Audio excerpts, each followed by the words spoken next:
And welcome to the Drive to Draw podcast, episode 6. We've made it. 6. How have we done it? I don't know how.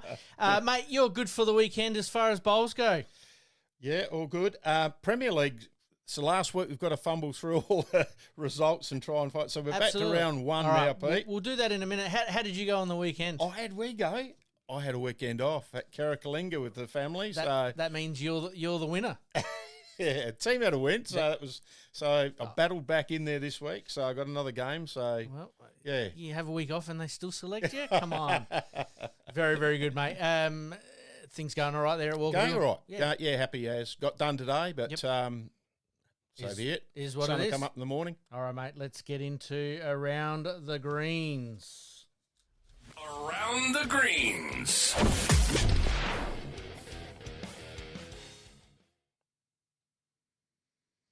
All right, mate, as you mentioned just a minute ago, it's the last week that we're going to have to thumble through some of these alternative rounds and games. But let's start off with the Premier League, mate. Round 1 is fully complete. It's fully complete now, Pete. Somerton counted for Modbury 81-71. Josh Studham took on Dory and 28-13 he got up over Dory. So it's a good win for the Studs. Very, very good win. West Lakes versus Ascot was 63-80. Isaac Trenorden got touched up by Seamus Curtin, 14-23. And it's not the last game, sorry. Hawthorn, you got that tip right. Hawthorn beat Adelaide 79-62. Lockie Bowman getting on John Voigt, the two country boys. Yes. Yeah, used to be. It was an interesting rink, that game there. Yeah. 24-13. Yep. Jono getting done by Lockie. Yep. And now the last game was Grange 91 defeated Lockley 66 with Benny Bowman 29 to Peter Thalia 7. Now, Premier League wise, round 2 is going to be completed this Friday night, so keep an eye out for that. But round 3 games. Round 3, we've got Somerton and Salisbury. Somerton getting the chocolates there, 83-77. Jeff Ayworth 25 to Ross McConnell 10. Oh, Roscoe. Might have had a late night, Roscoe. West Lakes 86 versus Lockley's 55. Choppy 28 to Peter Thalia again, 9. Holdfast 65 versus Adelaide 83. So Adelaide getting the chocolates there. Scotty Tholborn having a night out against Matt Rossi 22-12. Yes. And Ascot versus Modbury. Got Ascot getting up there 92-56. My old mate Mitch Percy, 30 to Jason Wallamhan, 9. Sorry if I pronounced that name wrong. That's okay. He's been in this a couple of times, couple and of I don't think times. I've got it right yet. Yep. So, and the last game was you again here, Pete. Well, not me. Not I played you, on the but Friday the two. night, but I didn't play on the Saturday. Okay, but, should have, perhaps. Had a big win on the Friday night. Yeah, it saw happens. that. Yep. Grange 60 to Hawthorn 79. Benny Bowman 9. He's on the end of a hiding this time. A 9 to Matty Northcott 23. So isn't it a funny game, Bowles? It is. Win one 29-7 and 9-23 the next day. And the feeling around Hawthorn at the moment, good team effort from everybody. Yep. One out, next man in. Quickly, Pete, do you want me to run through the round 2 games Friday? Yeah, let's do that. Okay. Well, let's have a quick tip. Yeah. Adelaide and Grange. I'm going to go Adelaide. Adelaide for me. Lockley's and Holdy. I'm going to go Holdy. Holdy for me. I did hear, I believe, Tyson Wilson is back for that game. Okay. Yep. So I'm going to pick Holdy. Yep, me too. Ascot and Somerton, game of the round. Game of the round, I'm going to go Somerton. I'm going Ascot. Okay. Salisbury and West Lakes, another good game here. Yeah. At Salisbury. Will they play under the dome? Will they play on the grass? Salisbury love their grass, don't they? They do. I'm going to go West Lakes. So am I. West Lakes. So am I. All right, mate. Quickly, the Saturday. Do you want to run through them? Yeah, let's go through. Adelaide and West Lakes. Tip. Ooh, are you talking for... the Saturday? Yep. Yes. What have we got? Adelaide and... West Lakes. Adelaide for me. Adelaide for me. Lockley's and Somerton. Somerton. Somerton for me. I don't know why I paused there, mate. dramatic effect. Yeah, wasn't it?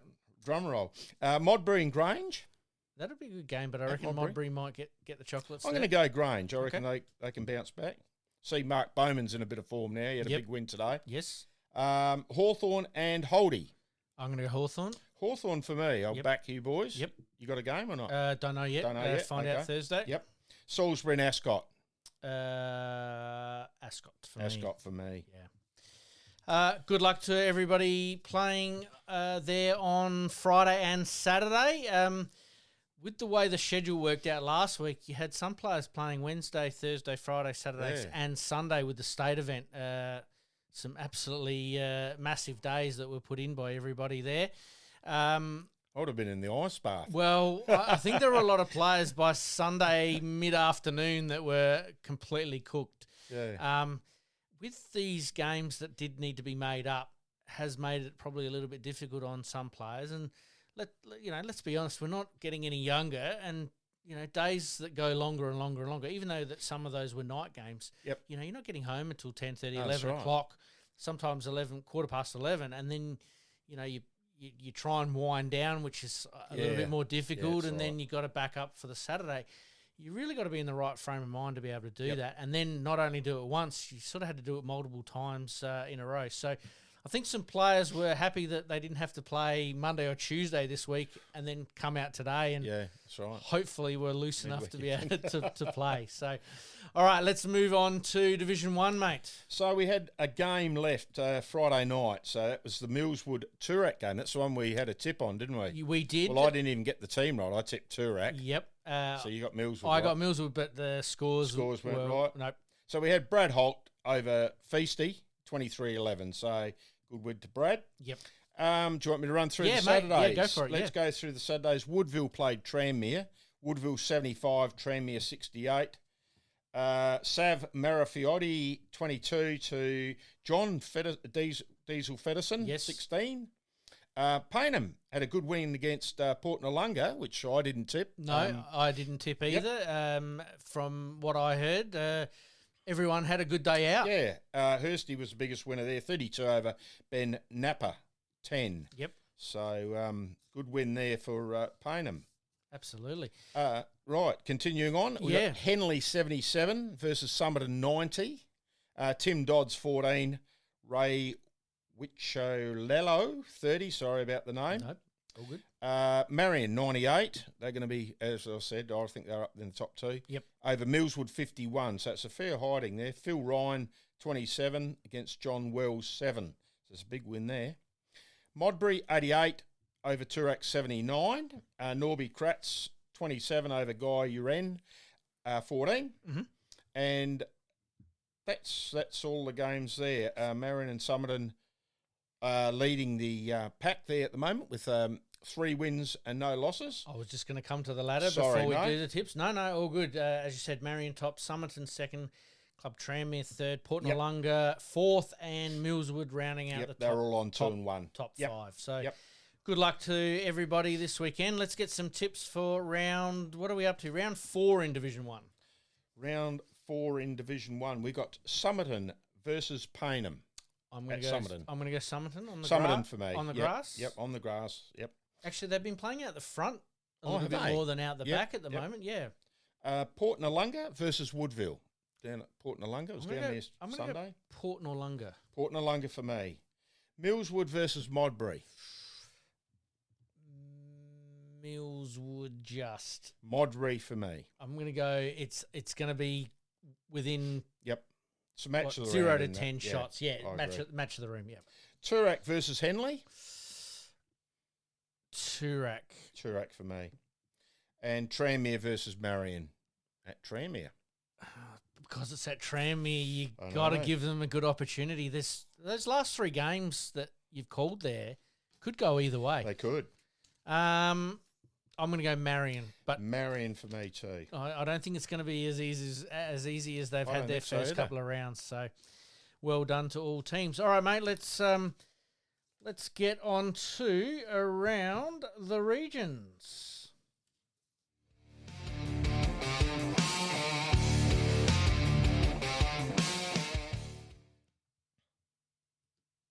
Welcome to Around the Regions, and tonight we're pleasured and honoured to have Bob Scott from the York Peninsula on to talk all things in the York Peninsula. Firstly, we heard a little bit of a rumour that there was a new club that had started up in the York Peninsula there, and it's created a bit of excitement. Yeah. G'day, Pete. And Phil. Cheers. Yeah, we've a lot of sports don't have new clubs join them, particularly bowls. But here on the Northern York Peninsula, we've got a new club that's just formed. It's called the Port Hughes Sharks, and they've got a Division 1 team in.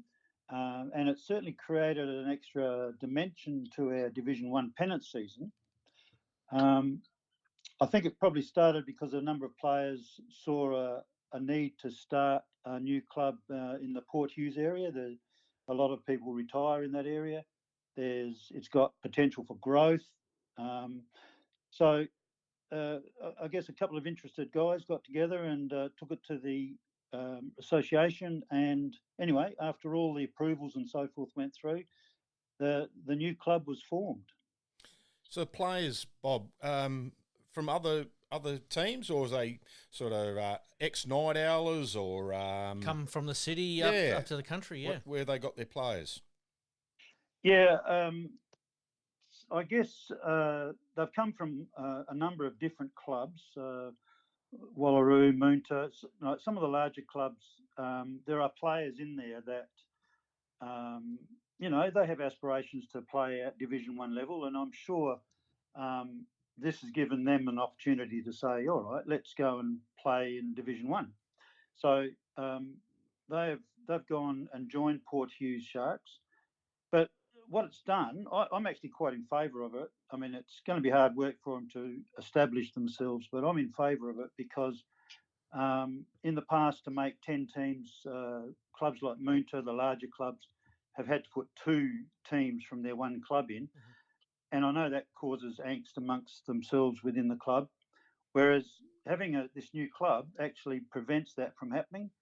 So it's just a clean competition, 10 teams, 10 different clubs, if you like. Yeah, I'm in favour of that. I played at Newry for several years, and we were the same. We had 2 Div 1s for a few years, and yeah, it was just us against them in the end, and it wasn't any good for the club. So they put it in the constitution that we were only going to have one club from one A grade, one Div 1 club from then on, and that works a lot better. So yeah, I'm with you on that. Yeah, the club hasn't got its own grounds yet, so they're actually borrowing, renting, I guess, a green from the Wallaroo Mines Bowling Club, which is actually in Kadina. So I play for Butte, the Butte Bowling Club, and we played them at Wallaroo Mines, their home grounds now, last weekend, and there was some real excitement within the club. It's really lifted the Wallaroo Mines bowling members. That they're really loving having the extra people there, and the extra games. I guess there's, further, additional spending over the bar. That's right. And I know they're pretty excited to get the greens all running nicely, and it was a really good upbeat feeling. So yeah, congratulations to the Port Hughes Sharks guys for doing that. There will be some teething problems, of course, and they haven't got the depth. They've only got the one side in, but got to start somewhere. Yeah.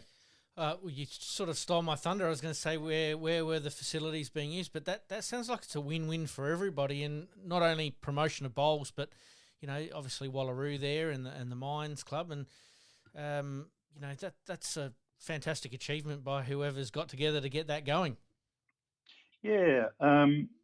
So I think their plans are to have a grounds somewhere in Port Hughes. I think they are looking. I don't want to preempt anything. Yep. But I think they're looking at some area around the Port Hughes Golf Club. I mean, there's a lot of hurdles to stride over before anything like that happens. But they're forward thinking. And really, the members that I spoke with were really quite excited about being part of this new club. Sounds fantastic, mate. Might have to head up there and have a bit of a look. Yeah. That's for sure. What colour are they? Yeah. Well, I'm colourblind, so I don't know. I think they were green. I think it was really dark green, but Okay. with a black circle emblem with a shark in it. So, Okay. yeah, they're looking quite specky, really. Sounds I could fantastic. be corrected on the colour, mate. Nah, all good. We won't hold you to that. Thank you. No problem, mate. Moving on, obviously, with the York Peninsula region there, that a lot of bowls obviously being played at Wallaroo. Fantastic facility. First time I actually played at Wallaroo was against yourself there at the quarterfinals of the Australian Indoors a couple of years ago. Oh, really? You got me, mate. Only just, but you got me, and then you ended up going on to win it, so I didn't feel so bad in the end. I'm pleased about that, mate. The Wallaroo indoor facility is fantastic, and is it Mike Waldash started a 3-on-3 bowls there? Yeah. We've started this 6-week competition August, September. Mike and I were just often we'd go and have a little roll up or a practice there, and the area, the whole place would be empty, and just us playing in there. And it's like, this is just being underutilized, we felt. And so what could we do? What could we do? Get off our bottoms and do something. So we actually picked the eye teeth out of a lot of different competitions around, like the BPL Cup, the UB or whatever it is, different competitions, even the indoor comp where they have sets play. Anyway, we invented this game where you have, by the way, I've got a basketball background, so 3-on-3 was something that was stirring around in the back of my head. Yeah, that sounds right.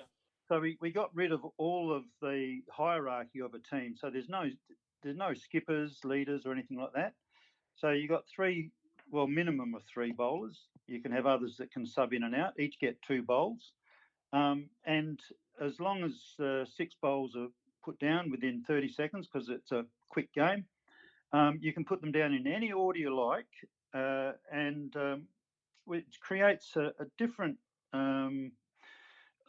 perspective on strategy. So we have expanded the competition. It's been 4 years now, so we've expanded the competition to 20 teams. We have 2 sections of 10. The top 4 play off in a shortened final series, a knockout final series, and we've had we've had a team that has included Nathan Black. I'm going to name drop here, but he's the world under 25 singles champion. So it's not an also ran sort of competition. We have some very good quality bowls happening there. And anyway, their team with Simon Geeta Johnson and his son Harrison have won the competition in the last 3 years, but they haven't had it all their own way. They've had to really struggle and fight their way through. The standard of bowls is just amazing. So we have it on Friday night. There's plenty of music. There's a roving commentator that goes and annoys people. There are prizes, and we play 2 games in every night. So we start at 6:30, and we finish around 9:45. So it's an amazing competition. If I can say, I've had some players that have come up to me who've bowled for years, and they've just got this big, bright, sparkly eyes coming at me saying, "This is the best playing competition that I've ever been involved in." So that makes Mike and I makes our day, really, to know that we've got a game out there that's really enjoyable, and it just promotes bowls and also promotes the Wallaroo Community Centre and the bowling facility there, which is just amazing. Well, you said that you were trying to work in underutilising a facility. It sounds like you're filling it up pretty quickly. Teams have obviously got to register by a certain date to be involved?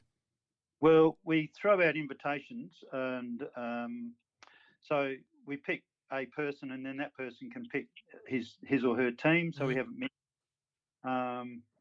So people can then get involved by contacting those key people. So we sort of control the teams to some extent, but it's not exclusive. So people can get games quite easily just by asking us, and we'll just find them a spot. and it's quite social. There's some various names that pop up, like Simon's team called the Dogs. We have the Bowling Stones, which I reckon is a magnificent name. Not bad. We have the Moonton Mayhems. We've got the Black Knights. We've got the Pirates. We've got all sorts of different names that people have invented. So there's a hell of a lot of fun. But I tell you what, the bowls is pretty serious when it comes down to it. Sounds like a lot of fun, and that's probably where I was leading, is that if anyone has a buy in Adelaide and wants to make the trip up, that you might be able to get them a game. So it sounds like it's all positive, mate. It is. It's really positive. We've had the state team come up one year, and they did a bit of a practice on the Friday, and we had teams that said, "Hey, come and play for us," And so we had Millsy having a game, and a few other of the state team had a game of it, and they loved it. They really enjoyed it. So we've only put very few restrictions into it. You only have to play one game to qualify for that team for the finals. And the first year we had Baskerville won it. They had what did they have, 9 or 12 or something like that actually participate throughout the 6 weeks, just rotating it around and whoever's available. So, great high participation, really, in the whole thing. It's a credit to you. Absolutely. A quick game's a good game these days, isn't it? Well, like the cricket and everything's going quick games. So, it's a good. Yeah, that's a good way of putting it, Phil. Yep. This is we sort of, Mike and I talk about this as being the T20 of bowls. Yeah, that's right. Yep. Whereas the 25N pennant season is more like the Test cricket. It can be a real test. Yes. Yeah.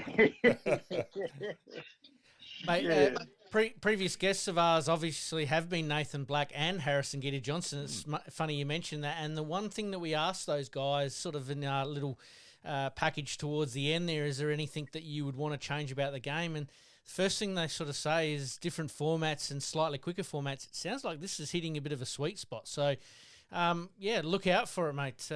We've certainly promoted and try and get some players up there for you. That'd be fantastic. Well, Mike and I think it hits the sweet spot, and I know the players certainly do. They love it, and we have prize money at the end. They pay a bit, but throughout the season, I know it's a short season, but not one person mentions the prize money. We don't really know how much we've got because we've got costs and blah blah blah. But nobody talks about it. They're not really interested in the prize money, to be honest. They just want to get out there and have fun and enjoy this wonderful game we've got. Absolutely. Mate, it would be remiss of us to miss out the country round robin you're involved with the Region 2 side. Also, you started a bit of a pathway in Region 2 as well. Well, yeah, we've done a couple of things. Derek Bushell and myself are the Northern York Peninsula selectors, and we just felt as though there was a bit of a gap regarding guidelines on selection. So we've developed guidelines that have been approved by the Northern York Association and then also adopted by the Southern York, and consequently the whole of York Peninsula, we're going to be driven by these guidelines. So we just put it on paper saying that selectors will be looking at players that have got proven ability at levels of competition. If they've won singles or competitions statewide or regional wise, then that puts them in the frame. But we've also put down very clearly that we want players who have a proven record of conducting themselves in a way that is respectful to the York Peninsula and to the game of bowls. So I think it's very important that when we have a team representing York Peninsula that goes to Adelaide to compete against all the other regions of the country, South Australian country, that we have a team that is going to be able to hold themselves up high as far as their conduct. So that's been well received, that those guidelines. Mm-hmm. So as far as selection goes, we have a Northern York Peninsula versus Southern York. That used to be made up of 2 games, but we've looked at just saying, all right, these are the people, this is the squad that's going to be part of our selection group. So let's play one game because there's a shield and so forth. And the second game, we'll mix them all up and just see how they react and play with each other as a team. And so we've changed that slightly. So then Derek and I can have a look at how people react with each other and how they work together. And then on top of all that, we've thought, well, look, how do people know how to get themselves into this round robin? Because I've had people say, how do you get into this round robin? And so we've thought, well, how about we put in a Pathways Day? So we've got a special day for aspiring round robin players where we can just present them with a day of principles to play towards. We give them some practice at playing with different players and in different positions. We provide them with a little package of ideas on how to cope with pressure, because round robin is definitely a higher pressure of game.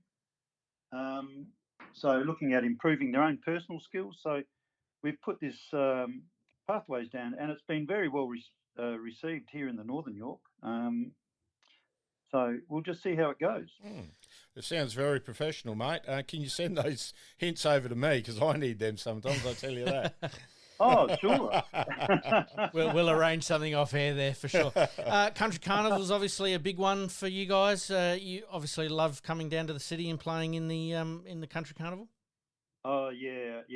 That's a great comp. The camaraderie that you have with other players down there is the highest priority of it all, really. Plus, the competition is terrific, and you get to play at your best when you play good competition, and you certainly get that down in the Country Carnival. I love it. Some beautiful greens and places to play at too, isn't there? Yeah, and we really appreciate the city clubs putting their facilities out available for us. And you're right, the greens are just magnificent, and the welcome that we get is just terrific. Yeah, and we love it. Yeah. And I know one bloke from the Butte Bowling Club. He's booked in a year ahead, and he just he can't wait. Every time I talk to him, can't wait for the Country Carnival. He loves it. Maybe hold off on playing this interview to him just yet. Give him a couple more weeks.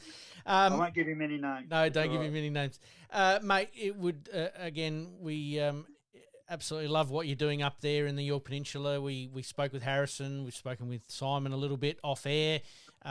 Suggested that that we contact you with what's going on in the York Peninsula, and it looks like it's all go, which is fantastic. But before we let you go tonight, it's probably very important that we point out a very, very important fact that you are a gold medalist in the over 60s in the national teams event. So congratulations on that, and let us all in on the experience, mate. Oh, really? Thank you very much. In fact, I've got it right here as a bit of inspiration. Yes.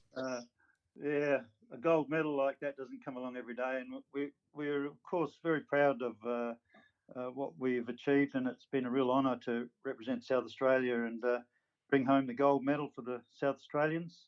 When we got on the plane home, somebody must have mentioned something to the air hostess. Yep. And they made an announcement, and the whole plane just erupted because they're all going back to Adelaide.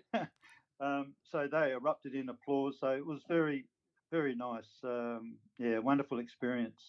Who was in your rink? We're trying to keep contact with some of the results as we went along, but some results sort of went your way, and then you got the big one, which was Queensland late in the tournament, and then you had to beat Tasmania in the last game. Is that right? Yeah, correct. Yeah, you've done your research. Mm-hmm. Good stuff. Pete's all over it. All over it. Yeah, well, we didn't lose a game, but we had one draw, and that was unfortunately against Victoria because medical episode. There was a very confronting episode there where one of the Victorian players collapsed, suffering a seizure. But so that game was abandoned, and it really did affect a lot of our players because we were right there.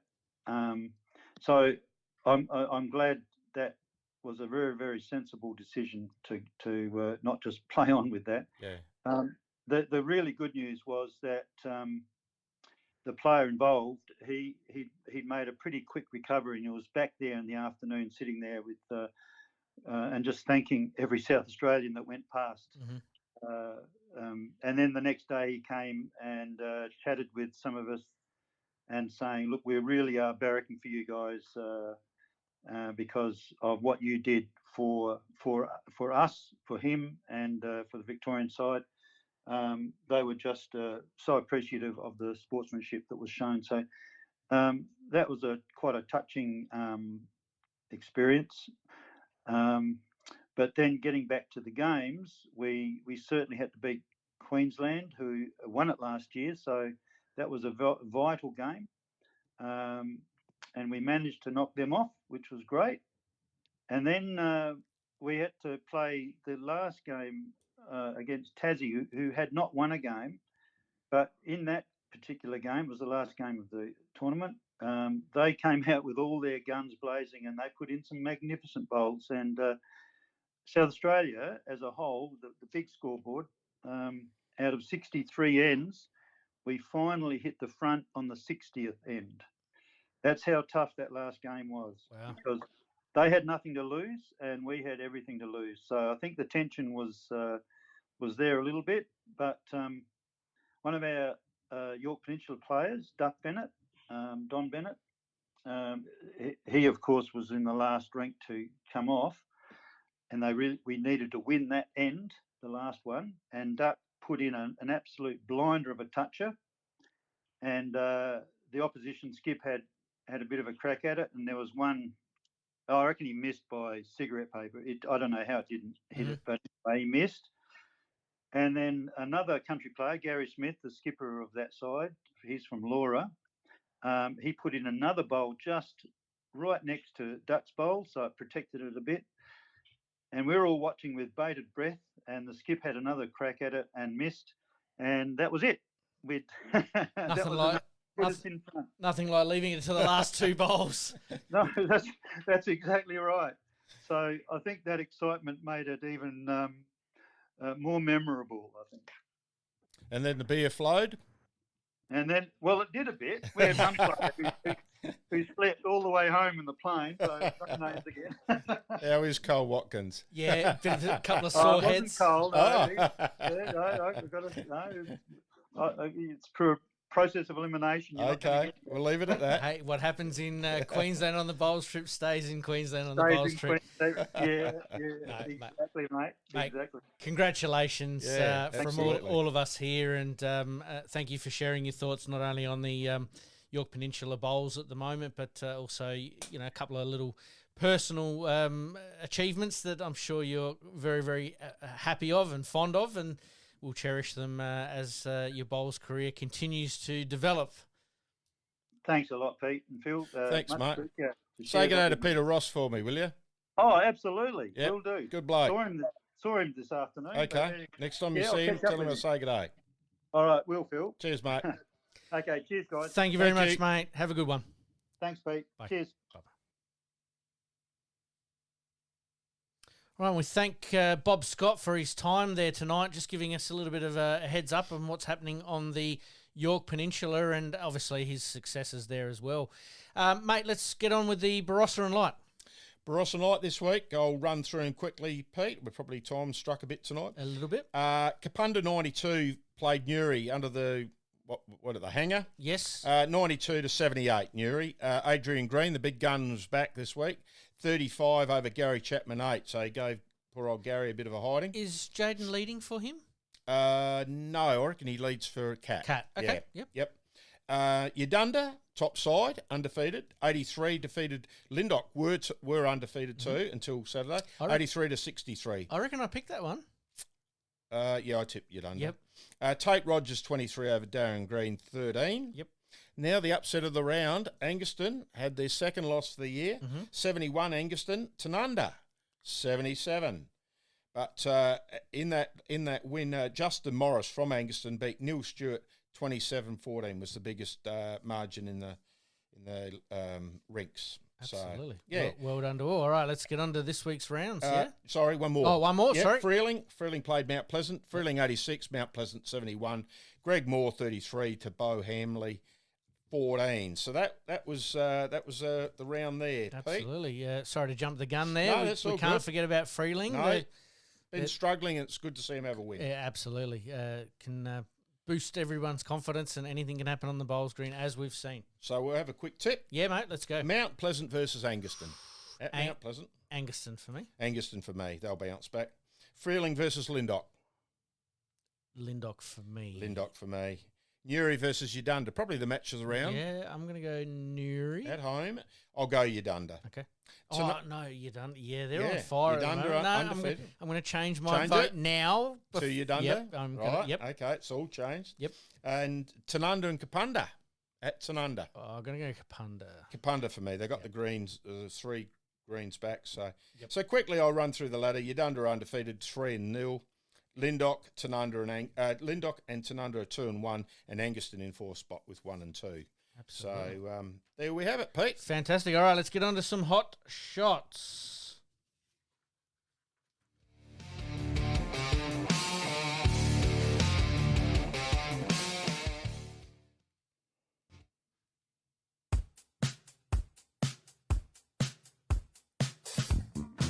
Don't know what language he'll speak, whether he'll speak Greek or Italian to me, but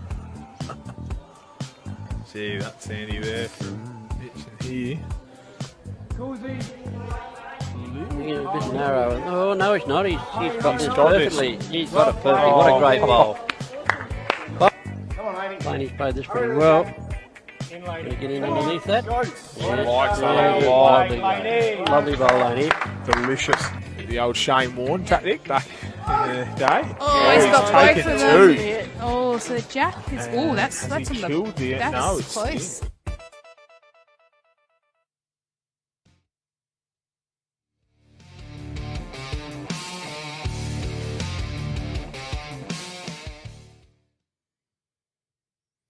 All right, mate, let's move on to the state events. The state mixed was played on the weekend around the regions, but also here in the city.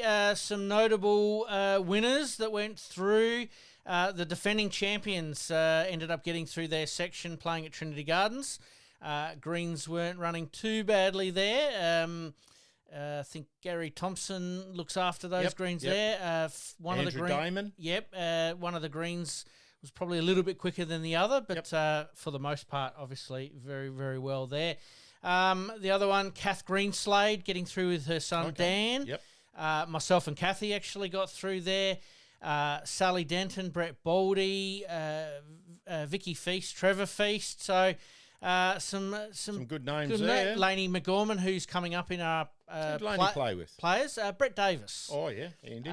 Very handy rink there. Yep. And the other one was Beth Quinlan and Sam Denton. Obviously, Sammy coming from back up in Queensland there with the state triples, or champions of champions triples, in some pretty good form. And Beth, quite an accomplished player herself. So some very, very good finals games coming up this weekend. It looks like most, if not all, are at Club Holdfast. So on Sunday, if you're looking to watch some bowls, unfortunately, I don't think it'll be telecast, or nobody will have the live stream going, unfortunately. But if you want to get down there, promises to be a pretty good day. There's a couple of games on at 9:30. The bulk of them are on at 12:30 and then 3:30. So if you want to have a little bit of a sleep in, maybe that is the way to go. All right, let's get on to the players' interview. Players interview.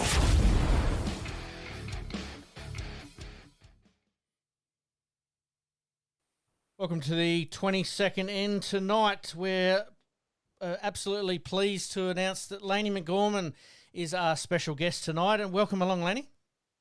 Thanks for having me, Pete and Phil. Happy to be here. Great to have a chat again, LAINI. It's been a while. It definitely has been. Good to hear from you.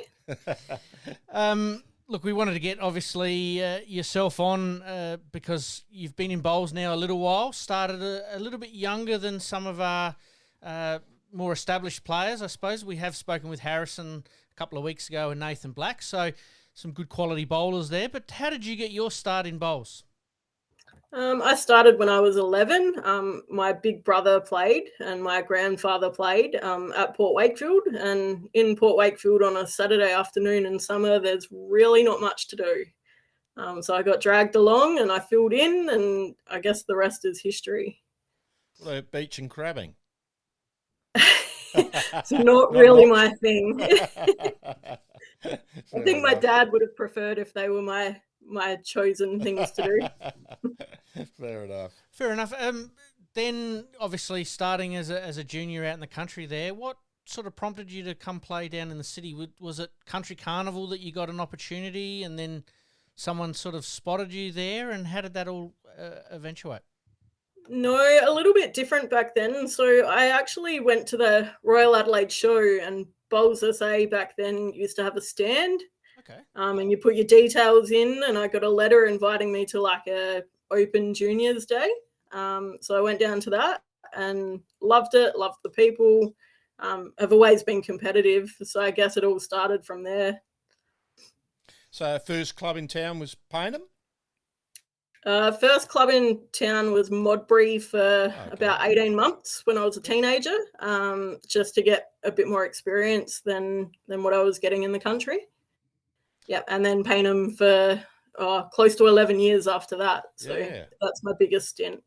So how did you get to Payneham? Who got you to Payneham? Was it Pross or?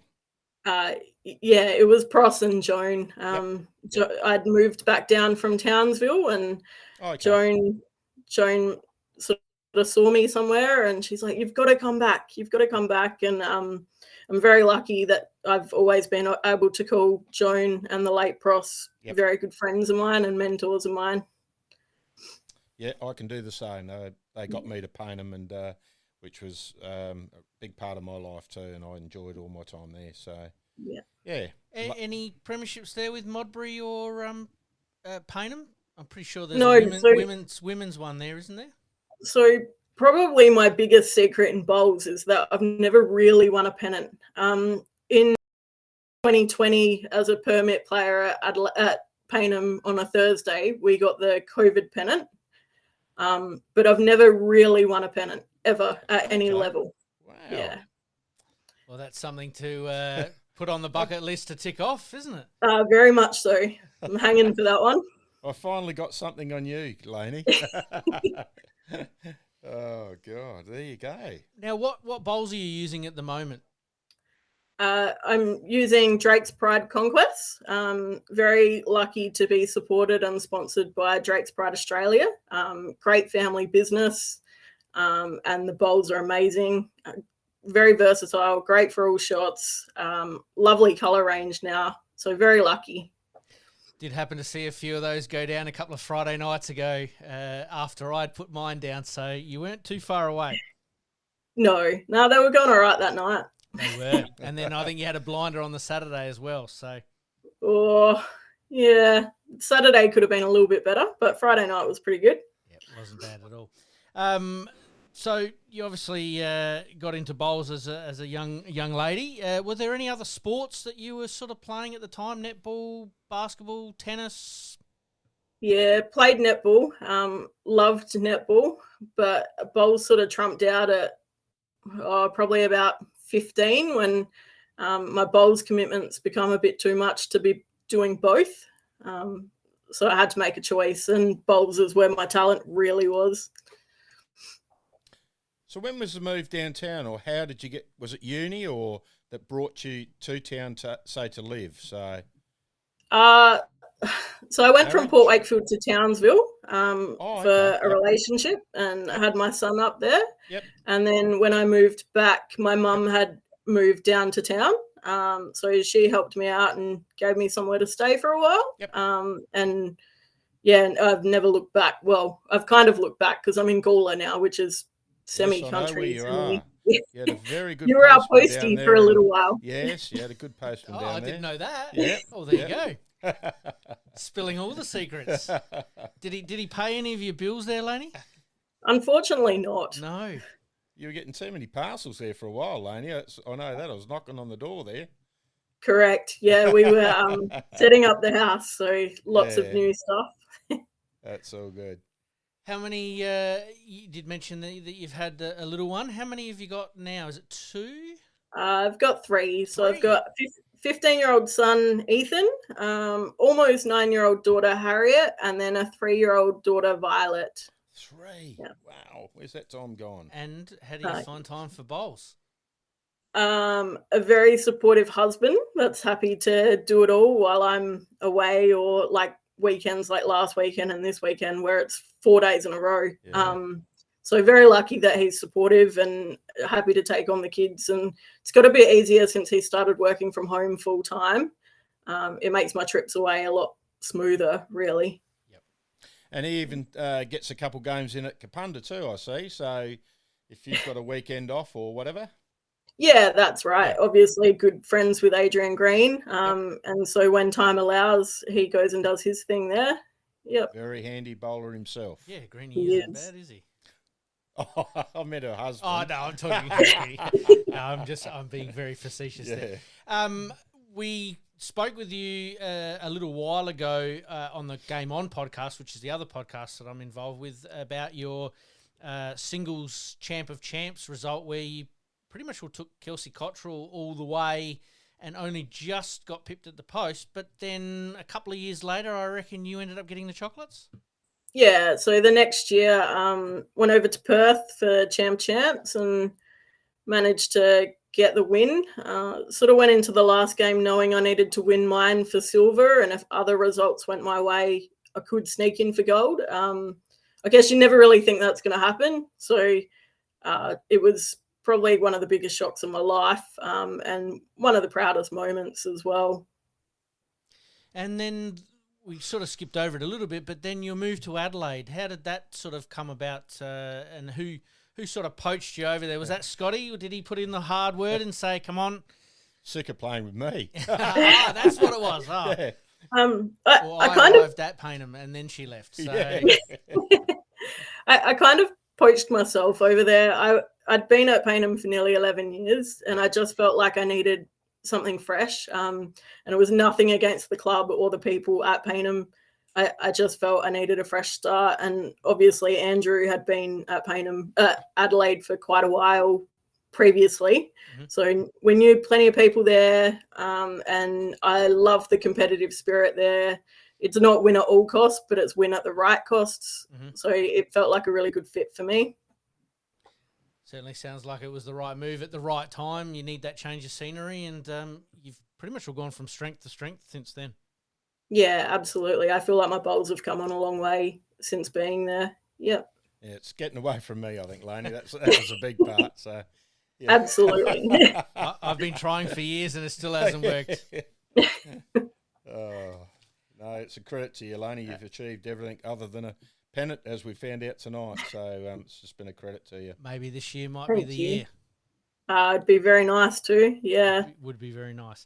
What's your favourite part about bowls? We've spoken with a few guests, and players are playing for various reasons. Obviously playing at that higher level, you've got your own individual goals. But what's the best part about bowls for you, LAINI?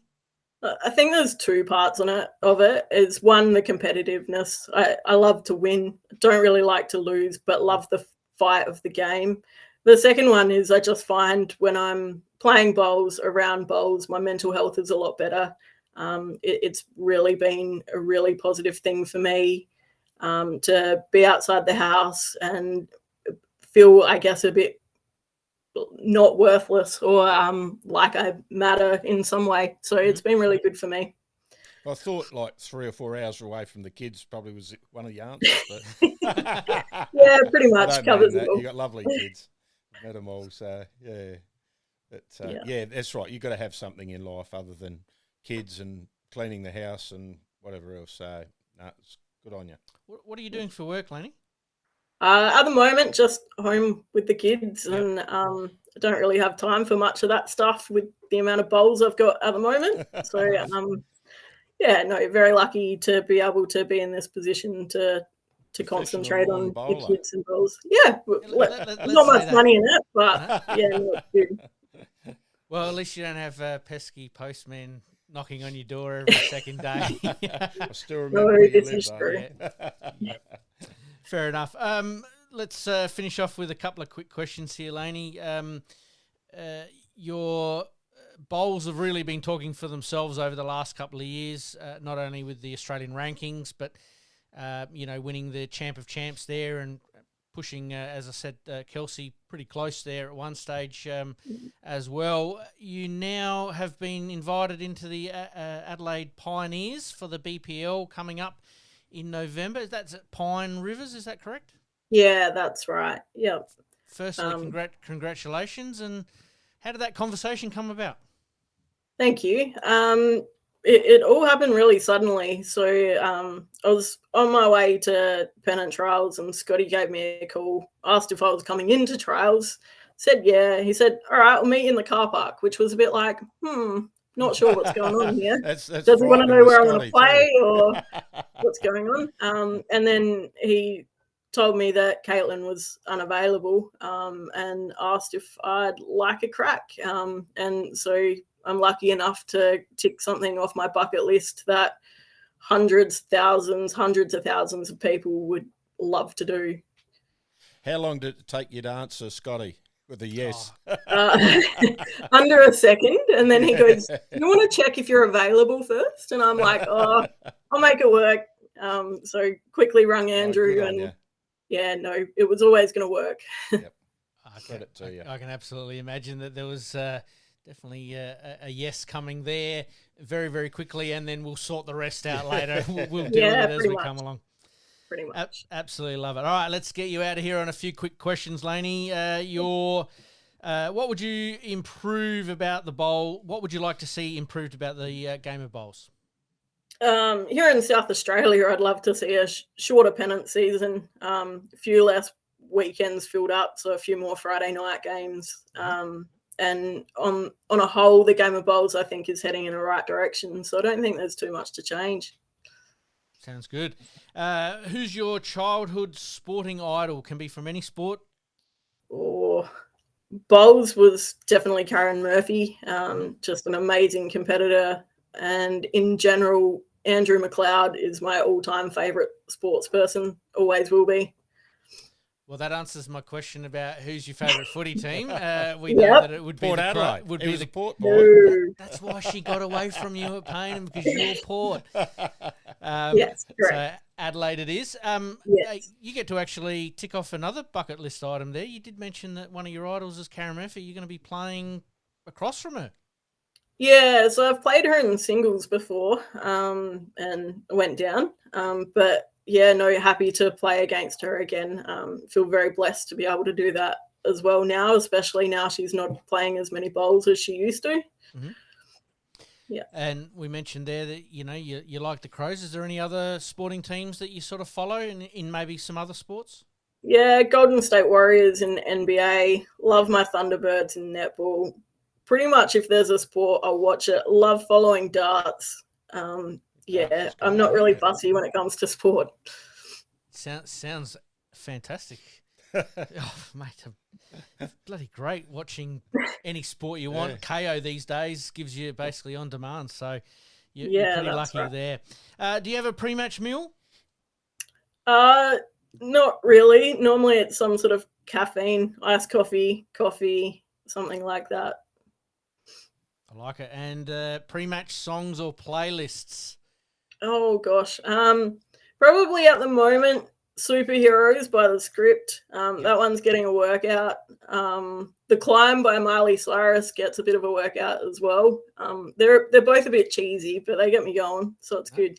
I like it. And the last one that we've asked everybody, and it's stumped everybody so far, but I'm hoping you might have an answer for us.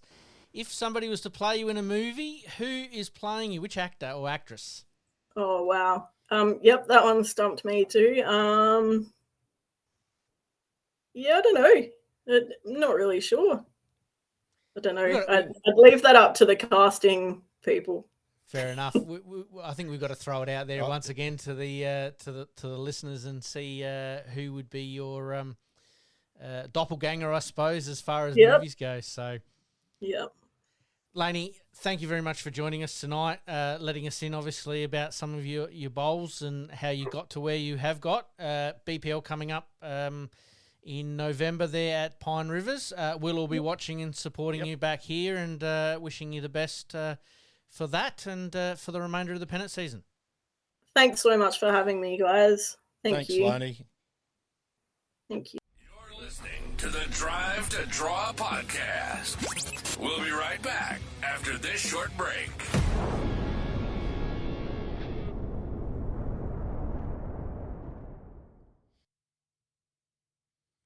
All right, and we thank LAINI there for her time tonight. Absolutely fantastic to catch up with LAINI, and really looking forward to her on the BPL. Oh, yeah, that'd be good. Good opportunity there, and like most of the players, a little bit scratchy on sort of day one, just finding out what the rinks are doing. Yep.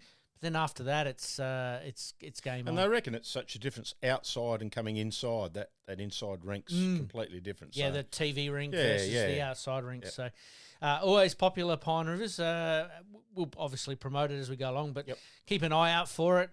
Looks like it should be an absolute cracker. All right, mate, let's... We're going to leave the bowls tipping tonight.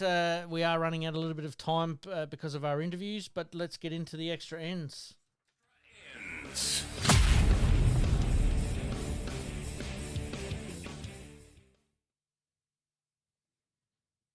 All right, mate, do you want to kick us off with a few of the tournaments coming up? I can do, Pete. Looks like the Henley Ladies 2-bowl triples. Yes. 18th of November, 9:30 for 10 o'clock. Prize money $1,000. Victor Harbour, President's Open. Oh, that's a good... I played down there last year, I reckon. The fours, 11th of November, 9:30 for 10 o'clock start. So it was a good tournament down there, Victor. They look after you. That's why I put it on the list. Not only is it coming up, but it's a cracking drive down there. Oh, and spend the day down there and absolutely enjoy it. So, being the open fours, anybody can enter. Contact the club, obviously, if you want to put in a team. I think nominations have to be in by early November, but double check with the club on that. 9:30 for a 10 o'clock start. 9:30, 10. Yep. You reckon you might put in a team, mate? Don't know. We usually stay at the Passion Palace down there at Middleton Caravan Park. Yep. Passion's got a little place down there, so we stay there. So it's usually a bit of fun. Yeah, absolutely. Yeah. Oh, well, I look forward to, if you do get a crack down there, to hearing all about it. All right, mate, let's move on to some national events. Congratulations go to the South Aussies players representing at the Nationals. But it was the fours in the men's, taking home bronze with Nathan Black, Craig Mills, Andrew Hill and Will McFarlane. Not a bad rink. I watched their final on the live stream here, and even though the conditions were a little cold, those guys were putting bowls down that you'd be pretty happy with in the middle of summer on a very, very good green. Ascot ran beautifully almost in wintertime when the greens are running at their best, but there was a couple of night sessions there where the bowls did pull up a little bit, but those guys adjusted brilliantly and ended up getting through to a bronze medal match. Good on them. Yeah, congratulations go to them. And then the other one we've got is the men's triples, playing off in a bronze match, unfortunately going down 17-16, which is heartbreaking for those guys there. But Mitch Percy, Samuel Denton. And Dietrich. Yeah, another good triple there. Wow. You'd be pretty handy. You'd have any one of those in your side, wouldn't you? Yeah, exactly right. Pretty happy to have them in your rinks. All right, mate, just to finish us off tonight, let's have a bit of a look at some general questions. Could we pack any more into the calendar, or can we program the season to change a little bit? LAINI actually mentioned it a little bit in our interview there that, maybe some double headers and reduce the season just a little bit to make it a little bit more user friendly. Yeah. Do you think that the right amount at the moment? The reason I bring it up is obviously the last weekend with almost 4 days in a row being played, 5 days in a row. Just too much, isn't it? It can be a little bit too much, especially for people who are working. Yeah, that's what I was going to say. I love the Friday night games. Great concept. Even if you have a couple, decent games, you can go and watch. So, say Hawthorn are playing, Well, we had a decent crowd against Adelaide, and a lot of Adelaide people came down, and a lot of Hawthorn players who'd done their practice for the Friday night on some of the other greens. They hung around and had a few drinks. Yeah. Exactly right. I think that it's good. I mean, Friday nights don't suit everyone, though. You're a worker yourself, Pete, so it's always hard to get over for work, get to whatever bowls club you got to go to. But I do love the Friday nights, and it frees up your Saturday, Sunday then. If you haven't got a game Saturday. Or you play the double header knowing that you've got a couple of weekends off. off. That's right. Exactly. If you know about it ahead of time, and this was sort of sprung obviously with the NBA and the Nationals, if you know a little bit ahead of time, you can sort of make those adjustments as you need to. How does SA best leverage itself to get the best players playing more often to compete at the national level? That is a good question, isn't it? Yeah. Is it those double headers with some bigger money tournaments, or it sort of plays into my first question is how do we improve that? How do we make it work for us? I know we're not going to copy Queensland and short pennant seasons and then a whole heap of tournaments, but can there be a compromise? Probably can. Probably shorten the season and even have a mini super series like they're doing at up in the York Peninsula. Just another little comp after the main comp. Just something quick and easy.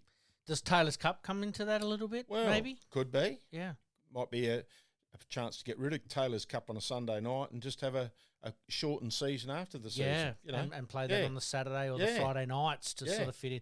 It's not a bad idea, mate. All right, we might leave things there. Has Pete come up with a little saying for us yet? No, I forgot to ask him today. He was very quiet today, unlike Pete. Well, it must have been getting a little bit of a touch-up. No, he had a win. He had a win. And he was quiet. Yeah. Unbelievable. Come on, Pete. I got the touch-up, though, so I was probably a bit quiet. Come on. You're never quiet, Phil. No, good. Come on, Pete. Lift your game. Yeah. We've got to get something out of him. Absolutely. All right, we'll do that. As per usual, we promise to do better. Keep rolling, guys. Look forward to seeing you next week. If you haven't done it so far, like, rate, subscribe. All those things definitely help us with our numbers and bits and pieces like that. If you managed to hold on this long for the episode, congratulations. Give us a thumbs up, and we'll see you all next week. Thanks, Pete. Thank you, Phil. See you, Thanks. mate.